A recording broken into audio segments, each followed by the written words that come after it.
எதிரும் புதிரும் நிகழ்ச்சிக்கு உங்களை வரவேற்பதில் மிக்க மகிழ்ச்சி. தமிழில் நல்ல இலக்கியம் பிரபலமாகுமா? தமிழில் நல்ல திரைப்படம் இன்னும் தான் வர வேண்டுமா? கணினி தமிழ் பிரபலம் அடைந்து வருகிறதா? இதை பற்றி பேசுவதற்காக எழுத்தாளர் சுஜாதா இங்கு வந்திருக்கிறார். வணக்கம் திரு சுஜாதா. வணக்கம். உண்மையிலே உங்கள் முகம் எது? முகம்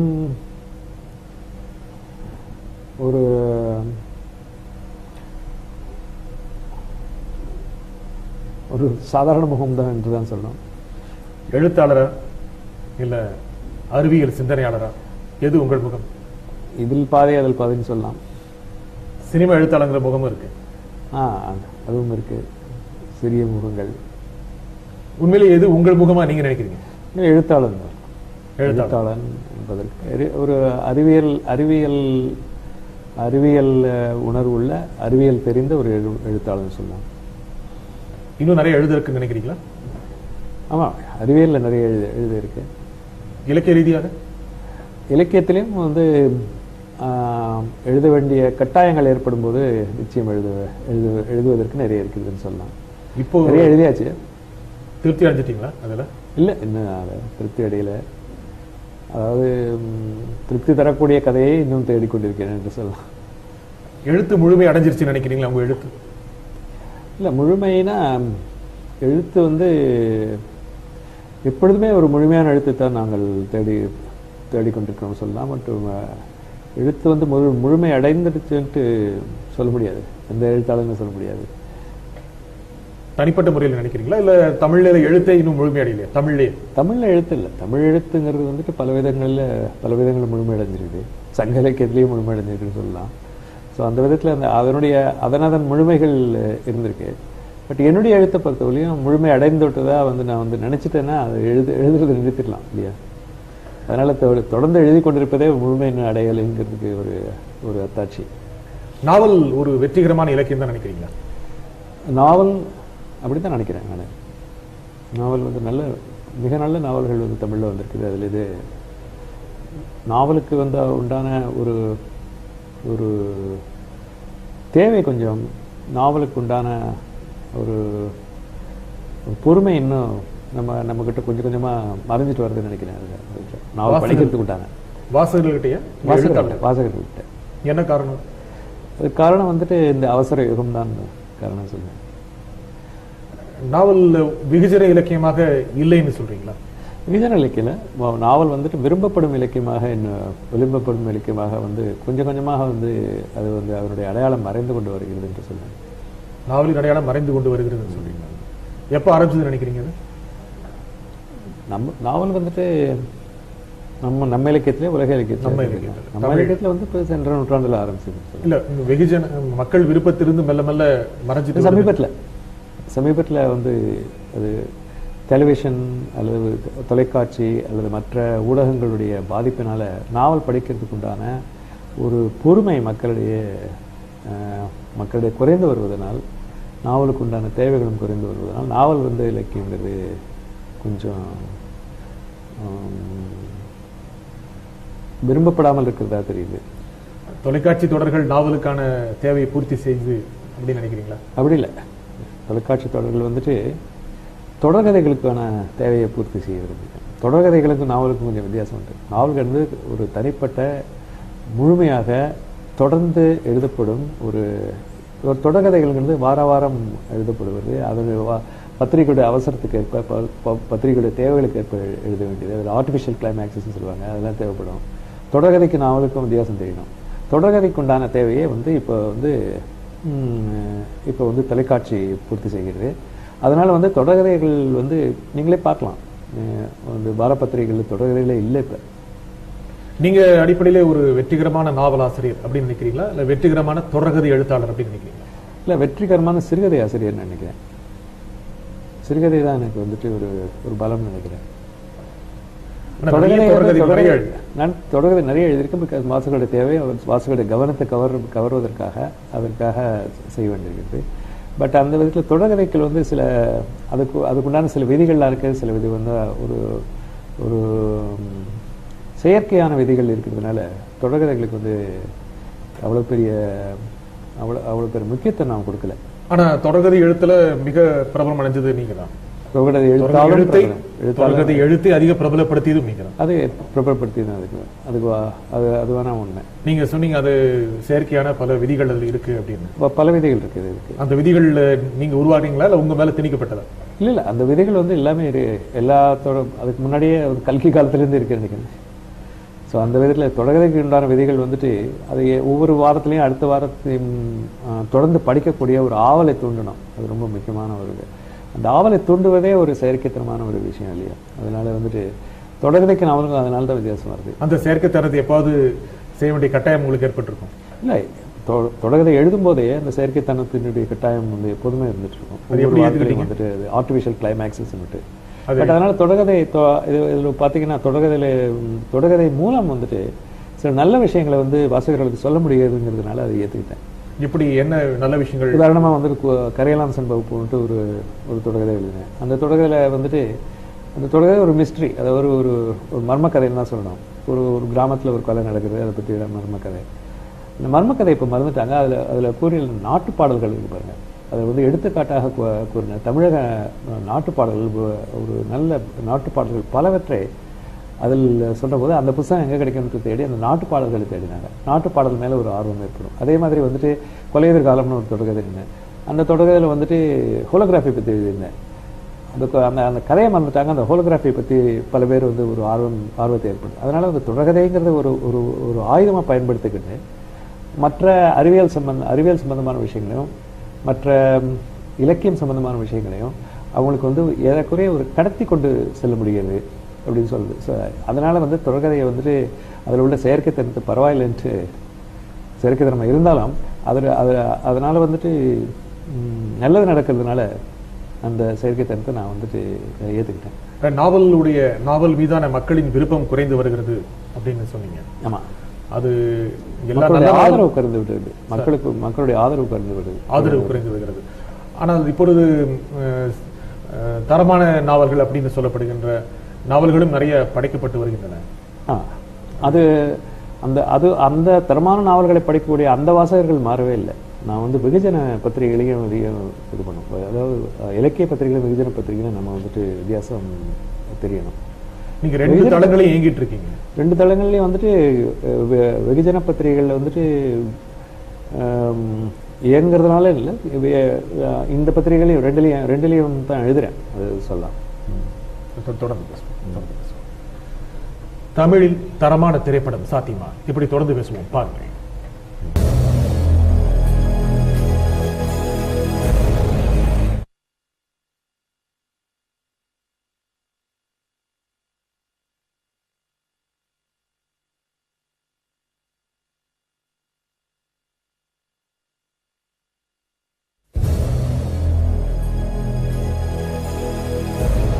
எதிரும் புதிரும் நிகழ்ச்சி தொடர்கிறது.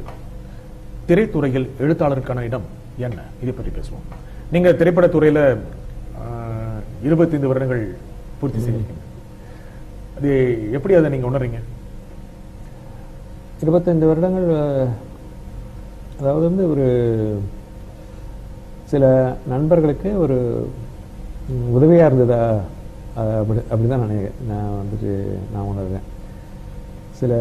என்னுடைய சில திரைப்படத்துறையில் இருக்கும் சில அருமையான நண்பர்கள் இருக்கார்கள். அவர்களுக்கு என்னால் முடிஞ்சதை செஞ்சதை உணர்றேன். உங்க பங்களிப்பு இருந்ததா நினைக்கிறீங்களா? பங்களிப்பு இருந்து நிறைய படம் வந்திருக்கு. இல்லை, நீங்க திரைத்துறைக்கு ஒரு பங்கு கொடுத்துருக்கீங்க அப்படின்னு நினைக்கிறீங்களா? இல்லை, அவங்க என்ன தேடிட்டு வந்தாங்க, அவங்க என்ன கேட்டாங்க.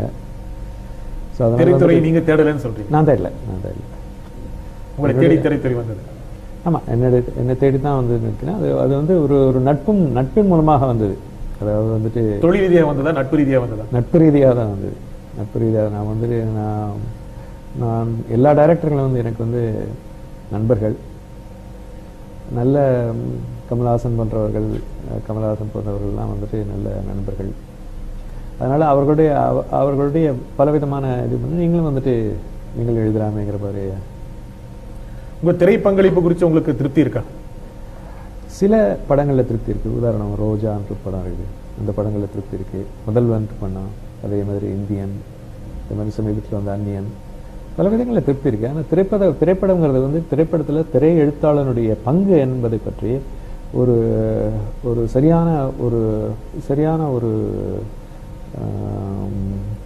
சரியாக தெரிஞ்சிருக்கணும். தெரியாமல் வந்துட்டு திரை எழுத்தாளனுடைய பங்கு வந்து திரைப்படம்ங்கிறது ஒரு ஒரு ஒரு எல்லோரும் சேர்ந்து ஒரு கூட்டுறவு துறைன்னு சொல்லலாம். அது கூட்டுறவு முயற்சினுமா. அந்த விதத்தில் கூட்டுறவில் வந்து எழுத்தாளனுடைய பங்கு ஒரு 25 விழுக்காடு தான் இருக்கும் நினைக்கிறேன். மற்றவர்கள் பல இருக்கிறார்கள். எடிட்டர் இருக்காங்க, மியூசிக் டைரக்டர், அந்த மாதிரி. திரைப்படத்துறை என்பது வந்து ஒரு ஒரு ஒரு கலப்பு முயற்சி. எழுத்தாளருக்கான பங்கு குறைவு. இது மற்ற இதை போல இது குறைவு தான். எழுத்து அது வந்து டைரக்டர் தான் ரொம்ப மிக முக்கியம் நினைக்கிறேன். இப்போ நீங்க ரஜினிகாந்தோடைய சிவாஜி படத்திற்கு திரைக்கதை வசனம். ஆமா. அதுக்கான பணியெல்லாம் முடிஞ்சிருச்சு. உங்களுடைய பணி முடிஞ்சிருச்சு. ஆமாம், என்னுடைய பணி முடிஞ்சிருச்சு. அந்த அனுபவம் எப்படி இருந்துச்சு உங்களுக்கு? அந்த அனுபவம் வந்துட்டு எப்போதும் இல்லை. சங்கருடைய படத்தில் வந்துட்டு எந்த விதமான அனுபவம் இருக்குமா. அந்த சங்கருடைய படத்தை வந்து ரொம்ப அருமையாக வந்து ரொம்ப நிதானமாக பிளான் பண்ணுவார். அதாவது வந்து இதுவே சிவாஜி படத்துலேயே பார்த்தீங்கன்னா அவ்வளோ பெரிய படமாக இருந்தாலும் அது வந்து திரைக்கதையை முழுமையாக தயாரிக்காமல் அது படப்பிடிப்பில் இறங்கவே மாட்டார். அவர் படப்பிடிப்பை துவங்கிறதுக்கு முன்னாடி சுபம் வரைக்கும் எழுதிடணும். இந்த எழுத்து, இந்த ரைட்டிங் இருப்பாங்க, அது வந்து ரொம்ப முக்கியம்ட்டு. அதனால் வந்துட்டு ஒரு 15 நாள் தேக்கடிலையும் 15 நாள் ஹைதராபாத்லேயும் போயிட்டு அந்த கதையை வந்து விஸ்தாரமாக விவாதித்து அந்த கதை எப்படி இருக்கணும்ட்டு அதுக்கு ஒரு லைன் ஆர்டர் மாதிரி எல்லாம் போட்டு அதுக்கப்புறம் வந்து வசனத்தையும் எழுதி இந்த ஃபர்ஸ்ட் டிராஃப்ட், செகண்ட் டிராஃப்ட் இருக்குது. ஸோ அதனால் வந்து அது எல்லாம் முடிச்சதுனால இப்போ வந்து அவங்களுக்கு வந்துட்டு படப்பிடிப்பில் ரொம்ப சுலபமாக இருக்குது. ஒரே ஒரு படப்பிடிப்பில் வந்து வேறு காட்சிகள் வந்தால் அதை வந்து சேர்த்து எழுத முடியுது. பிளானிங் சொல்கிறாங்க, அது திட்டமிடுதலுக்கு ரொம்ப எழுத்து ரொம்ப முக்கியமாக. உங்கள் படைப்பில் இப்போது மீண்டும் ஒரு புதுவிதமான சூப்பர் ஸ்டார் ரஜினியை மக்கள் பார்க்க போகிறாங்களா? ஆமாம், நிச்சயம் பார்ப்பாங்க. நீங்கள் ஸ்டில்ஸ்லேயே பார்த்துக்கலாமே, அவர் வேறு மாதிரி இது இருக்கார். அது வந்து நல்ல கதை. பங்களிப்பு என்னுடைய பங்களிப்பில் ஒரு புதுவிதமான ரஜினியை மக்கள் பார்ப்பார்கள். இல்லை, அந்த கதைக்கு வந்து ரஜினி நடிக்கிறாரோ இல்லையோ அந்த கதையை வந்து அந்த கதைக்கு ஒரு முக்கியமானோம். அந்த கதை வந்து நிச்சயம் சுவாரஸ்யமாக இருக்கணும். அதனால வந்துட்டு அந்த கதைக்கு தான் அது யார் நடித்தாலும் நல்லா இருக்கணும். அந்த மாதிரி இருந்தால் தான் வந்து அந்த கதையை நம்ம வந்துட்டு அந்த கதையில் யார் நடித்தாலும் நல்லா இருக்கும். ரஜினி நடிக்கிறதுனால கூடுதலாக நல்லா இருக்கு அப்படின்னு சொல்லலாம். ரஜினி நடிப்பதால் கூடுதலாக நன்றாக இருக்கும். யார் நடித்திருந்தாலும் நல்லா இருக்கும். யார் நடித்திருந்தாலும். அதே மாதிரி முதல்வன் எப்படி தரும். முதல்வன் வந்து ஆரம்பத்தில் வந்து ரஜினிக்காக எழுதப்பட்ட கதை. அது வந்துட்டு அவர் வந்து சில அரசியல் காரணங்களால் அவர் கொஞ்சம் தயங்கினார். அது அர்ஜுன் நடித்தார். அது அந்த விதத்துலேயும் வந்து அதே அந்த கதை வந்துட்டு நல்ல ஒரு வெற்றிகரமான படமாக இருந்தது. அந்த மாதிரி தான் இது. நீங்க பங்களிப்பு கொடுத்த சில படங்கள் தோல்வி அடைந்திருக்கு. இருக்குண்ணா. எப்படி நீங்க அதை உணர்ந்தீங்க? அது வந்துட்டு முக்கியமான நான் வந்துட்டு தோல்விக்கு திரைப்படங்களுடைய தோல்விக்கு முக்கியமான காரணம் வந்துட்டு நான் பார்த்த வரைக்கும் அது தக்க சமயத்தில் அது முடிக்க மாட்டேங்கிறாங்க. அது வந்து நான் சாதாரணமாக முடிக்காமல் சில வேளை அது முடிவை பற்றி அவங்க தீர்மானமாக இல்லாமல் இருப்பாங்க. அதனால் அடிக்கடி மாற்றுவாங்க, திரைக்கதை மாற்றுவாங்க. நான் எழுதி கொடுத்தது வந்துட்டு சில வேளை வந்து கம்ப்ளீட்டாக மாற்றிடுவாங்க. ஏதோ ஒரு விதத்தில் அதனுடைய வியாபார வெற்றியை பற்றி ஒரு சந்தேகங்கள்னால, சில தயக்கங்கள்னால அதை அந்த மாதிரி மாற்றுற போது அந்த படங்கள் வெற்றி அடைகிறதில்ல. அது மட்டும் இல்லை, சொன்ன சமயத்தில் கால கெடுவில் அதை நிறைவேற்றி படங்கள் எப்போதுமே வெற்றிகள் இருக்குது. நான் வந்து எப்போதுமே அந்த டைரக்டருக்கு எப்போ வந்து ஆரம்பிக்கிறதுக்கு முன்னாடி எப்போ ரிலீஸ் பண்ணுவீங்கன்னு கேட்பேன். அந்த ரிலீஸ் பண்ணுறதுக்கு வந்துட்டு அவங்களுக்கு தாமதமாச்சுன்னா நிச்சயம் அதில் அந்த கதையில் ஏதோ ப்ராப்ளம் இருக்குன்ட்டு, ஏதோ ஒரு பிரச்சனை இருக்குன்னு நிச்சயம் தெரிஞ்சிடும். நீங்கள் எழுதி கொடுத்ததை மாற்றிடுவாங்கன்னு சொன்னீங்க. நிறைய மாற்றுவாங்க. அப்போ எப்படி இருக்கும் உங்களுக்கு? அதை பற்றி கவலையப்படக்கூடாது. சினிமாவில் வந்து அந்த விபத்துகள் ரொம்ப சாதாரணமாக இருக்குது. அது உங்கள் பேரை போட்டு வேறு கதைகள் அதுவும் அதை செய்ய மாட்டாங்க. என் பேரும் நீங்க எழுதி கொடுத்தது மாத்திட்டாங்கன்னா அது நிச்சயமா அது நீங்க வேறு கதை இல்லை. நம்ம எழுதி கொடுத்தது வந்துட்டு ஏதோ ஒரு விதமான காரணம் சில ரொம்ப விசாரமாக எழுதியிருப்போம். அது வந்து அது அந்த அந்த அது கால் ஷீட் கிடைச்சிருக்காது, அதனால மாற்ற வந்திருக்கோம். அதனால வந்து அதுக்கு அதிக செலவாகும், அதனால மாற்ற வந்திருக்கோம். மற்ற காரணங்கள் இருக்கு. அந்த காரணங்கள் வந்துட்டு நியாயமான காரணங்களாக தான் இருக்கும். அது நீங்க எழுதி முழுக்க மாற்றப்பட்ட கதைகள் நிறைய இருந்திருக்கும். முழுக்க இல்ல அப்பப்போ சில இடங்களில் மாற்றப்பட்ட, சில இடங்களில் வந்து கதைகள் ஒன்று ரெண்டு இருக்கும். மாற்றப்பட்ட கதைகளுக்கு உங்கள் பெயர் இருப்பது என்பது எப்படி இருக்கு? அந்த கதைகள் இல்லை, முழு கதைகள் மாற்றப்பட்டு ஓரளவு மாற்றப்பட்டு ஓரளவு அனுமதியோடு. அது வந்து எல்லா சினிமாவில் வந்துட்டு அந்த மாதிரி ஒரு சென்சிட்டிவிட்டி, அந்த மாதிரி ஒரு எண்ணமே கூடாது. அது சினிமா வந்துட்டு முக்கியமாக வந்துட்டு பல பேர் அதில் பங்களிக்கிற ஒரு ஊடகங்கிறதுனால அதை பற்றி நம்ம வந்து உணர்ச்சி வசப்படக்கூடாது. அது ரொம்ப முக்கியம். அது சினிமாவில் அந்த அளவுக்கான ஒரு மனநிலை இருக்கணும், மனநிலை இருக்கணும். இல்லைன்னா வந்துட்டு எழுத்தாளனால் அங்கே வந்து அதாவது ரொம்ப நான் எழுதின எல்லா வரியும் சத்தியம், அதை வந்து ஒரு வரி கூட மாற்றக்கூடாதுங்கிறது வந்து சினிமாவில் அதெல்லாம் உதவாது. ஆனால் பத்திரிகையில் அது இருக்குமா இருக்காதா? பத்திரிகையில் மாற்ற மாட்டாங்க. பத்திரிகையில் மாற்றினா அவங்க கேட்டு மாற்றுவாங்க. கம்ப்ளீட்டாக உங்கள்கிட்ட கேட்டுட்டு, அதாவது வந்து சில உங்கள் ஃபார் எக்ஸாம்பிள் நீங்கள் ஒரு தொலைக்காட்சி பெட்டியிலேயே ஒரு அரசியல் ரீதியாக வந்து சில தாக்கத்தை ஏற்படுத்துங்கிற போது மாற்றுறீங்க பாருங்க. அந்த மாதிரி தான் வந்து பத்திரிகையிலையும் வந்துட்டு அது ஒரு விதத்தில் சில வாசகர்கள்ட்ட ஏதாவது ஒரு தப்பான ஒரு தாக்கத்தை ஏற்படுத்துங்கிறத ஒரு தயக்கம் இருக்கும்போது அவங்க வந்து ஆசிரியர்கள் வந்து கேட்டு தான் மாற்றுவாங்க. தமிழில் இன்னும் ஒரு சிறந்த திரைப்படம் வரணும் அப்படின்னு நினைக்கிறீங்களா? இனிமேல் தான் வரணுமா? இல்லை, எல்லோரும் சிறந்த திரைப்படத்துக்காக தான் வந்து முயற்சிக்கிறாங்க. சிறந்த திரைப்படத்துக்கான முயற்சிகள் எப்போதும் இருந்துகிட்டே இருக்குது. அது வந்து நிச்சயம் வரும், வந்திருக்கேன். நல்ல திரைப்படங்கள் ஒவ்வொரு வருஷமும் ஒரு படமாக நல்லா வந்திருக்கு. தமிழில் நல்ல திரைப்படம் வந்திருக்கு. அதே இந்த தமிழில் வந்து அத்தனை திரைப்படங்கள் பொதுவாக நல்ல திரைப்படங்கள் நீங்கள் நல்ல திரைப்படங்கள் நிறைய இருக்குது. முள்ளு மலரம்லேருந்து ஆரம்பிச்சுட்டு வந்து சமீபத்தில் காதல் வரைக்கும் சொல்லலாம், அல்லது தவமாய் தவமருந்து வரைக்கும் சொல்லலாம். ஒவ்வொரு வருஷமும் ஒரு படம், ஒரு 2 படம் நல்லா வந்துட்டுருக்கோம். அந்த படத்தை நோக்கி தான் எல்லாரும் வந்து முயற்சிக்கிறாங்க. கணினி தமிழ் வளர்ந்து வருகிறதா? இப்படி தொடர்ந்து பேசுவோம், பாருங்கள்.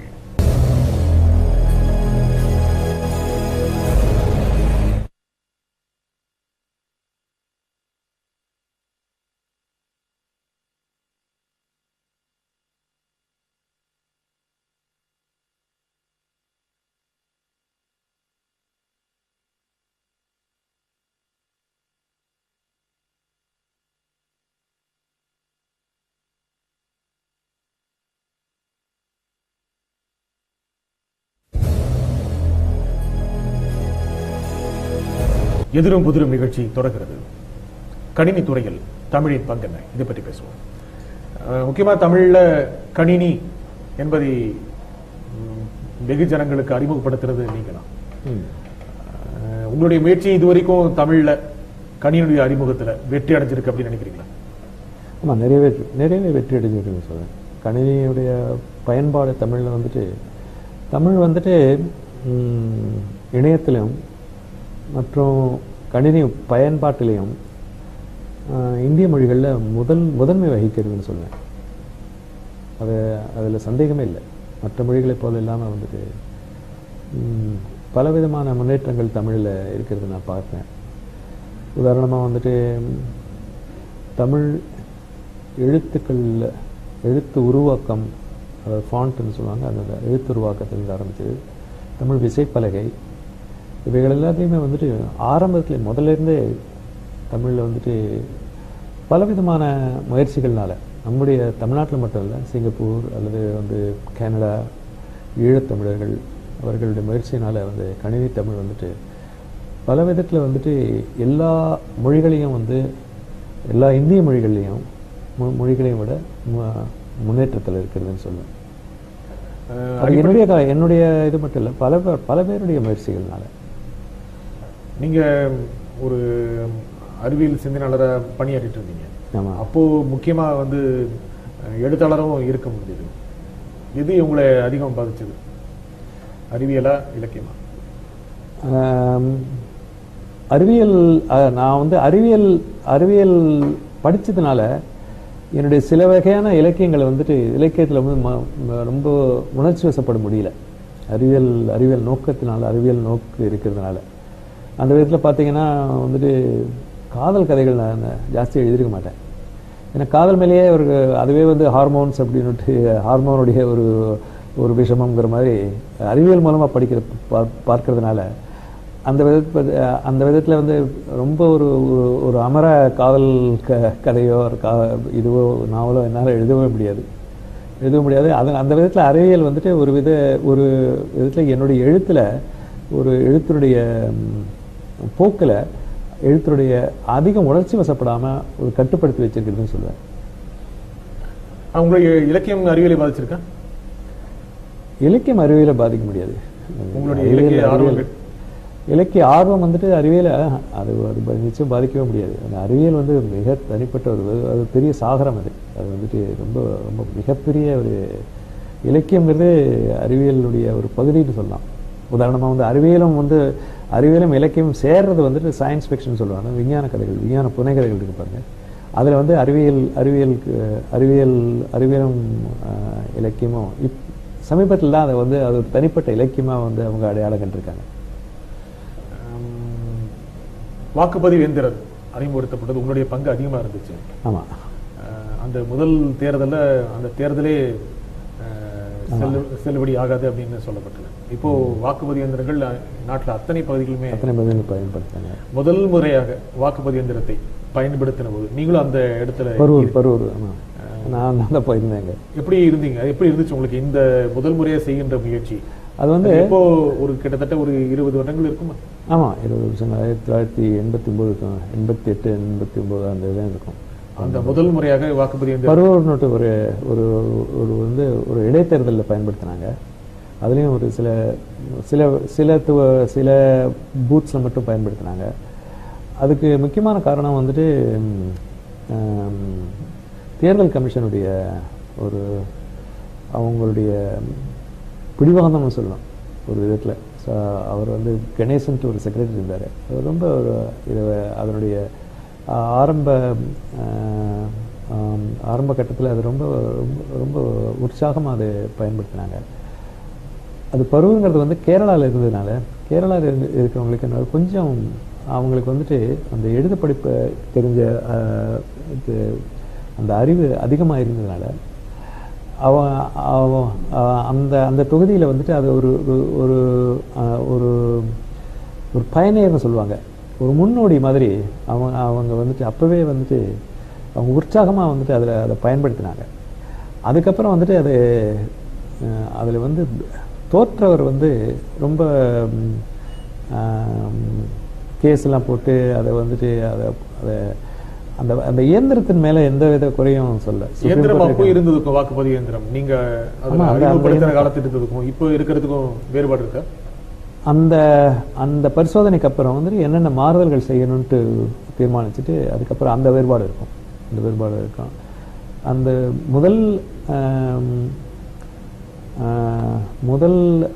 முதல் தேர்தல்களில் பயன்படுத்த அதே முறை தான் பயன்படுத்தப்பட்டது. இன்னும் அதே முறை தான் பயன்படுத்தப்பட்டது. இப்போ பல இடங்களில் பல தேர்தல்களில் வாக்குப்பதிவு இயந்திரம் பயன்படுத்தப்படுது. அனைத்து நாட்டில் அனைத்து பகுதிகளிலும் வாக்குப்பதிவு இயந்திரம் பயன்படுத்தப்படுது. அது யாருடைய வளர்ச்சி? இது அறிவியல் வளர்ச்சியா இல்ல மக்களுடைய மனப்பக்குவத்தின் வளர்ச்சியா? அதுல ஒரு எளிமையை வந்துட்டு, அது மட்டும் இல்லாம அது மேல ஒரு நம்பிக்கை வந்துருச்சு, வேற ஒன்றும் இல்லை. அதனால வந்துட்டு அந்த இயந்திரம் வந்து பொய் சொல்லாதுங்கிற ஒரு நம்பிக்கை இருக்கிறதுனால அதனால வந்து ஒரு அதனுடைய வளர்ச்சின்னு சொல்ற போது என்ன கேட்டீங்க, யாருடைய வளர்ச்சி?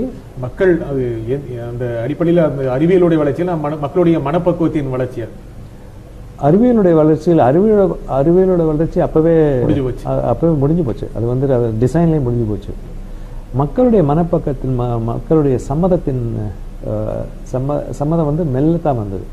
அந்த விதத்தில் வந்து ஒரு ஏறக்குறைய 12 வருஷத்துக்கு அப்புறம் வந்து இந்த இந்த இந்த இயந்திரம் வந்து உண்மையை சொல்கிறது. இது வந்து இதை வந்து ஒன்றும் செய்ய முடியாது, இதில் வந்து கள்ள ஓட்டெல்லாம் போட முடியாதுங்கிற மாதிரி ஒரு அது இயந்திரத்தை வேணால் தூக்கிட்டு போயிட்டு அதுக்கப்புறம் உடைச்சிடலாம், அவ்வளோதானே வழியே. அதை வந்து ஒன்றும் செய்ய முடியாது. அது கூட அதில் ஒரு பட்டன் இருக்குது. அது யாராவது வந்துட்டு இந்த பூத் கேப்சரிங்னு பண்ணாங்களே, அதை வந்து இது பண்ணாங்க. அதுக்கு மேலே யாரும் ஓட்டு போடாதபடி அதை ஃப்ரீஸ் பண்ண முடியாத ஒரு வசதியும் இருக்குது. அதில் எந்த சமயத்தில் வந்து அதை அந்த அந்த அந்த அந்த இம்ப்ரூவ்மெண்ட்ஸ்லாம் இப்போ கொண்டு வராங்க கொஞ்சம் கொஞ்சமாக வந்து தேர்தல் கமிஷனில் வந்துட்டு எந்த சமயத்தில் வந்துட்டு அந்த ஒரு டைமர் வச்சுட்டு எந்த சமயத்தில் அந்த ஓட்டு போடப்பட்டதுன்னு கண்டுபிடிக்க முடியாத ஒரு இருக்கும். அறிவியலால் அது அந்த மாதிரி ஒரு இதெல்லாம் தீர்மானிக்க முடியும். தமிழில் இப்போ கணினி வளர்ச்சிக்கான போதுமான தமிழ் வளர்ந்துருக்கு அப்படின்னு எடுத்துக்கலாமா? இருக்கு, அது வளர்ந்துருக்கு. அதுக்கு முக்கியமான காரணம் என்னென்னா, கணினி தொடர்பான ஒரு ஏறக்குறைய 1,00,000 வார்த்தைகளுக்கு அந்த ஓப்பன் சோர்ஸ்னு சொல்லுவாங்க, அந்த வந்துட்டு புது இதில் வந்துட்டு அந்த 1,00,000 வார்த்தைகளுக்கு தமிழ் வார்த்தைகள் வந்துட்டு அதை செஞ்சுருக்காங்க. அதை செஞ்சுட்டு அதை வந்துட்டு கணினி தமிழுக்கான வார்த்தைகளை எல்லாரும் பயன்படுத்த ஆரம்பிச்சிட்டாங்க. இன்னும் கூட தமிழுக்கான மென்பொருள் வெற்றிகரமாக உருவாக்கப்பட்டிருக்குன்னு நினைக்கிறீங்களா? தமிழுக்கான மென்பொருள் வந்து 2 முக்கியமாக தேவைப்படுறது வந்துட்டு ஒரு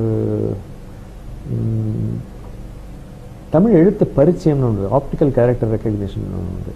தமிழ் எழுத்துக்களை பரிச்சயம் கணினி மூலம் பரிச்சயம் பண்ணிக்கிறது. அதில் வந்து முயற்சிகள் கொஞ்சம் குறைவாக தான் இருக்குது. மற்றபடி தமிழுடைய ஓசைகளை இந்த வாய்ஸ் ரெக்கக்னைஸ் சொல்கிறாங்களே, தமிழ் வார்த்தைகளை வந்து பயன்படுத்திக்கிட்டு நம்ம வந்து பேசிகிட்டே இருக்கும்போது அந்த பேசுகிறத வந்து தமிழில் வந்து அப்படியே டைப் அடிக்க முடியாத அந்த மாதிரி வசதிகள்லாம் வந்து ஆங்கிலத்தில் இருந்தாலும் தமிழில் வந்துட்டு இன்னும் வரல. அதில் வந்து ஆராய்ச்சி தேவைப்படுது. ஆராய்ச்சி நடந்துட்டுருக்கு, ஆனால் ஆராய்ச்சி வந்துட்டு அவ்வளோ வேகத்தில் இல்லை. இந்த நிகழ்ச்சியில் கலந்து கொண்டு உங்கள் அனுபவங்களை முன்வைத்தமைக்காக திரு சுஜாதா மிக்க நன்றி. நல்லா கேட்டீங்க. இத்துடன் எதிரும் புதிரும் நிகழ்ச்சி நிறைவடைகிறது. மீண்டும் நாளை சந்திப்போம்.